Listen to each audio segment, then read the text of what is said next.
नमस्कार दोस्तों, स्वागत है आपका आज के मुख्य समाचार में, जिसमें सबसे पहली और बड़ी खबर में आपको बताएंगे कि कोरोना कुप्रबंधन पर नीतीश सरकार पर हमलावर हुए तेजस्वी यादव, बताया इतिहास का सबसे कमजोर मुख्यमंत्री।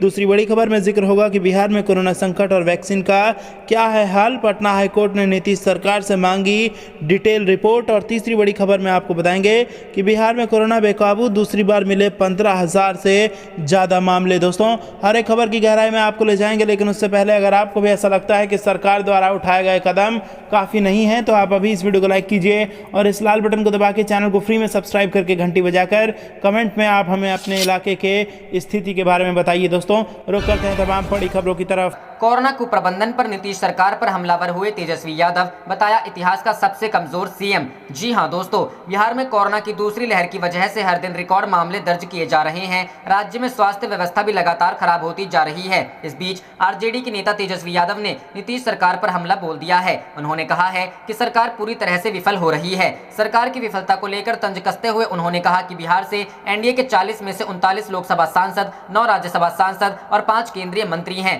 16 वर्षों से एनडीए के सीएम नीतीश कुमार और दो उप मुख्यमंत्री हैं। इसके बाद भी बिहार वैक्सीन, ऑक्सीजन और बेड की उपलब्धता में देश में सबसे निचले पायदान पर है। ये सरकार की विफलता को दर्शाता है।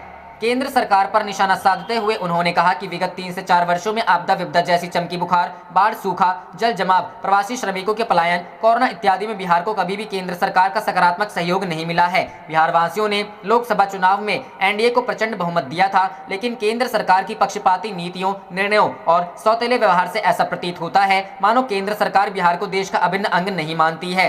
जनसंख्या व क्षेत्रफल के साथ साथ गरीबी, बेरोजगारी, पलायन और कोरोना संक्रमण दर इत्यादि में बिहार देश के अव्वल प्रदेशों में है, लेकिन इसके बाद भी बिहार को उस अनुपात में केंद्र से सहयोग नहीं मिल रहा है। राज्य सरकार पर हमला बोलते हुए उन्होंने कहा कि वो इसके लिए नीतीश सरकार को दोषी मानते हैं। उन्होंने कभी भी किसी भी बैठक में बिहार के लिए हक नहीं मांगा है। बाकी के प्रदेश संसाधनों की कमी की बात केंद्र से खुलकर रख रहे हैं, लेकिन इसके बाद भी मुख्यमंत्री नीतीश कुमार केंद्र के सामने कोई भी बात रखते हैं। वो बिहार के इतिहास के सबसे कमजोर मुख्यमंत्री हैं। उन्होंने आगे कहा कि मुख्यमंत्री इस समय मौत और जांच के आंकड़े को कम करने में व्यस्त हैं। उन्होंने राज्य को भगवान के भरोसे छोड़ दिया है। इसके अलावा वो अब कोर्ट को भी गुमराह करने की कोशिश कर रहे हैं। उन्होंने राज्य के लिए विशेष राज्य का भी दर्जा नहीं मांगा। रुख करते हैं अगली खबर की तरफ। बिहार में कोरोना संकट और वैक्सीनेशन का क्या है हाल, पटना हाईकोर्ट ने नीतीश सरकार से मांगी डिटेल रिपोर्ट। जी हां दोस्तों, पटना हाईकोर्ट ने बिहार के मुख्य सचिव से शुक्रवार को सुबह 10 बजे तक यह बताने को कहा है कि सूबे में कितने लोगों को कोरोना वैक्सीन का पहला डोज और कितने लोगों को दूसरा डोज अब तक लग चुका है। अभी कितने लोगों को कोरोना वैक्सीन दी जानी है, सरकार के पास कितनी वैक्सीन अभी उपलब्ध है और राज्य के सभी लोगों को कोरोना की वैक्सीन देने के लिए कितने डोज की जरूरत है। मुख्य न्यायाधीश संजय करोल और न्यायाधीश एस कुमार के खंडपीठ ने शिवानी कौशिक द्वारा दायर लोकहित याचिकाओं पर सुनवाई करते हुए यह निर्देश दिया। कोर्ट ने बिहार सरकार के क्राइसिस मैनेजमेंट ग्रुप और उसके कार्यों के बारे में विस्तृत जानकारी भी उपलब्ध कराने का निर्देश मुख्य सचिव को दिया है। खंडपीठ ने सरकार से जानकारी मांगी है कि राज्य में लिक्विड ऑक्सीजन की आपूर्ति के लिए पर्याप्त टैंकर काम कर रहे हैं या नहीं। जितने भी टैंकर अभी कार्यरत हैं, उन सब के बारे में विस्तृत रिपोर्ट भी कोर्ट ने मांगा है। कोर्ट ने कहा कि कोरोना से निपटने में तैनात किसी भी अफसर को वीडियो लिंक के माध्यम से कोर्ट के समक्ष पेश होने की जरूरत अभी नहीं है। अभी सभी अधिकारी अपना काम करते रहें और हाईकोर्ट के सामने अद्यतन व सही आंकड़े पेश करते रहें। खंडपीठ ने राज्य सरकार और नगर निगम सहित राज्य प्रदूषण नियंत्रण बोर्ड से इस बात की भी जानकारी मांगी है कि इस्तेमाल हुई पीपीई किट को किस प्रकार से डिस्पोज किया जा रहा है, ताकि उससे संक्रमण न फैल सके। खंडपीठ ने सरकार को कहा कि इन सभी बातों की जानकारी कोर्ट को बिना एफिडेविट के भी उपलब्ध कराई जा सकती है।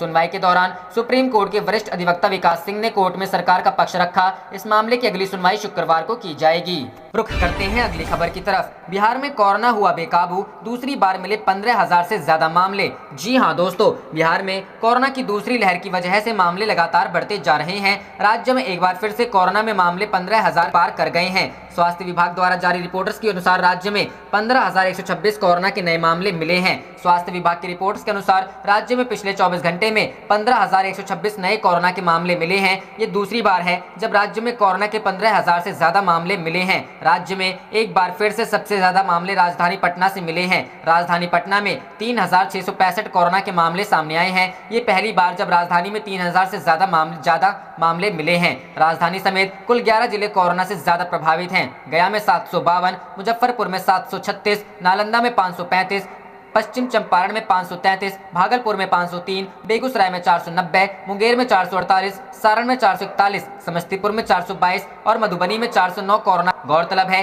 कि बिहार में कोरोना के बढ़ते हुए मामलों के बीच मुख्यमंत्री नीतीश कुमार ने 15 मई तक लॉकडाउन लगाने का फैसला किया है। इसके अलावा गरीबों के लिए राज्य सरकार ने कम्युनिटी किचन खोल दिए हैं। ये कम्युनिटी किचन 15 मई तक चलेंगे। इसके बाद अगर लॉकडाउन बढ़ाया जाता है तो कम्युनिटी किचन को भी और समय के लिए खोला जाएगा। रुख करते हैं अगली खबर की तरफ। बिहार की सक्रिय राजनीति में लौटे लालू प्रसाद 9 मई को वीडियो कॉन्फ्रेंसिंग के जरिए करेंगे नेताओं से बात। जी हां दोस्तों, बिहार के राजनीति के लिए 9 मई का दिन खास है। दरअसल इस दिन अरसे बाद जेल से निकले आरजेडी के राष्ट्रीय अध्यक्ष लालू प्रसाद यादव अपनी पार्टी के विधायकों और नेताओं के साथ बात करेंगे। कोरोना और लालू की बीमारी के कारण ये संवाद वीडियो कॉन्फ्रेंसिंग के जरिए होगा। पार्टी के प्रवक्ता शक्ति सिंह यादव ने इस बात की जानकारी देते हुए कहा कि 9 मई को नेता प्रतिपक्ष तेजस्वी यादव के साथ पार्टी के राष्ट्रीय अध्यक्ष लालू प्रसाद यादव एक वर्चुअल मीटिंग के जरिए पार्टी के सभी विधायकों और पूर्व विधायकों से बात करेंगे और कोरोना त्रासदी में अपने नेताओं को जरूरी दिशा निर्देश भी देंगे।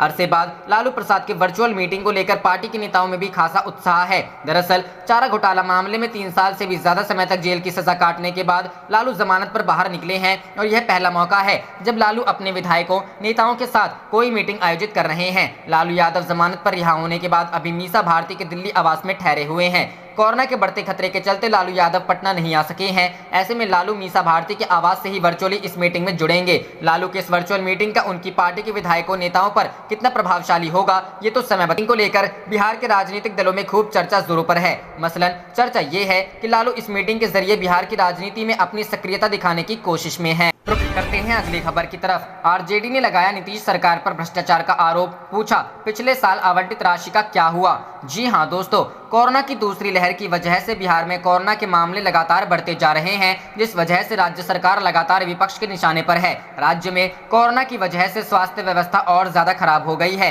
इसी बीच नेता प्रतिपक्ष तेजस्वी यादव ने नीतीश सरकार पर भ्रष्टाचार का आरोप लगाया है। राज्य में कोरोना बढ़ते हुए संक्रमण पर बोलते हुए उन्होंने कहा कि महामारी में जरूरतमंदों की सहायता करने की बजाय नीतीश सरकार का ध्यान संसाधनों की संपूर्ण लूट पर केंद्रित है। विगत वर्ष भी विधान पार्षद व विधायकों की आवंटित राशि से सैकड़ों करोड़ निकालकर उसे भ्रष्टाचार की भेंट चढ़ा दिया गया था। अभी तक सरकार ने नहीं बताया कि उस धनराशि का कहां सकारात्मक उपयोग किया गया। सबको पता है कि विगत वर्ष बिहार में कोरोना जांच किट, आइसोलेशन और क्वारंटाइन सेंटर के नाम पर कैसे लूट हुई। उन्होंने आगे कहा कि महामारी के 1 वर्ष बाद कथित तौर पर हजारों करोड़ खर्च करने के बावजूद भी बिहार सरकार राज्यवासियों को बुनियादी स्वास्थ्य सेवा और इलाज उपलब्ध नहीं करा पाई है। सरकार अभी तक नहीं बता पाई है कि उसने ये पैसे कहां खर्च किए हैं। बता दें कि राज्य में कोरोना के मामले लगातार बढ़ते जा रहे हैं। पिछले 24 घंटे में प्रदेश में कोरोना संक्रमण के 14,836 नए मामले सामने आए हैं। मंगलवार को राज्य में कोरोना के 14,794 मामले सामने आए थे, जो आंकड़ा आज बुधवार को बढ़कर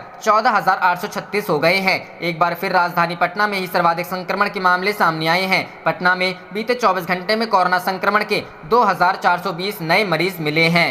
जाने से पहले आप इस वीडियो को लाइक कीजिए और इस लाल बटन को दबा के इस चैनल को फ्री में सब्सक्राइब करके घंटी बजा लीजिए। आप देख रहे थे आपका अपना चैनल धड़ाधड़ न्यूज़। जय हिंद, जय भारत।